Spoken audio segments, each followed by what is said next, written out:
মাথাভাঙা ২ নম্বর ব্লকের হোকসাডাঙ্গা থানার অন্তর্গত ছোট শিমুলগুড়ি গ্রামে রাস্তার পাশ থেকে এক ব্যক্তির মৃতদেহ উদ্ধারের ঘটনায় চাঞ্চল্য ছড়ালো এলাকায়।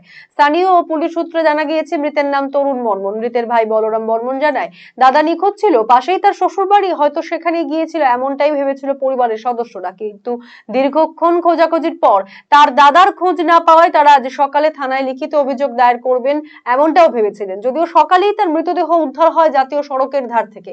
মৃতের ভাইয়ের অনুমান, দুর্ঘটনার কবলে পড়ে তার দাদার মৃত্যু হয়েছে। ঘটনার খবর পেয়ে ঘোকসাডাঙ্গা থানার পুলিশ মৃতদেহ উদ্ধার করে মাথাভাঙার মর্গে ময়নাতদন্তের জন্য পাঠিয়েছে।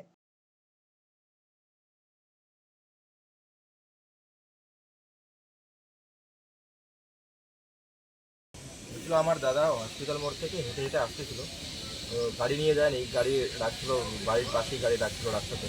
এই দিকে হেঁটে হেঁটে যাচ্ছিল, আসার পথে নাকি এইরকম দুর্ঘটনা ঘটে। তো আমরা সেটা কেউ বুঝতে পারিনি।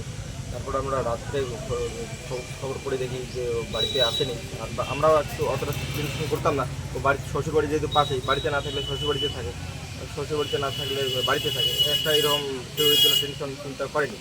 তারপরে আমি যখন খোঁজখবর নিয়ে দেখলাম ও শ্বশুর বাড়িতেও যায়নি, বাড়িতেও রাত্রে আসেনি, গাড়ি সারা রাত ওখানে বাইরে। আর ও তো এইরকম করে গাড়ি ছেড়ে রেখে কোথাও থাকে না, যায় না, কোথাও থাকেই না ও কোথাও।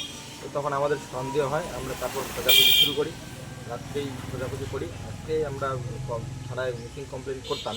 তো আজকেই রাত সকালবেলায় ওইখানকার স্থানীয় লোকজন ওরা খবর দেয় যে এখানে এইরকম এরকম ব্যাপার, ডেড বডি পড়ে আছে। খবর দেয়, তারপর তৎক্ষণাৎ আমরা সেখানে যাই। সেখানে গিয়ে পুলিশকেও ইনফর্ম করি, খবর করি।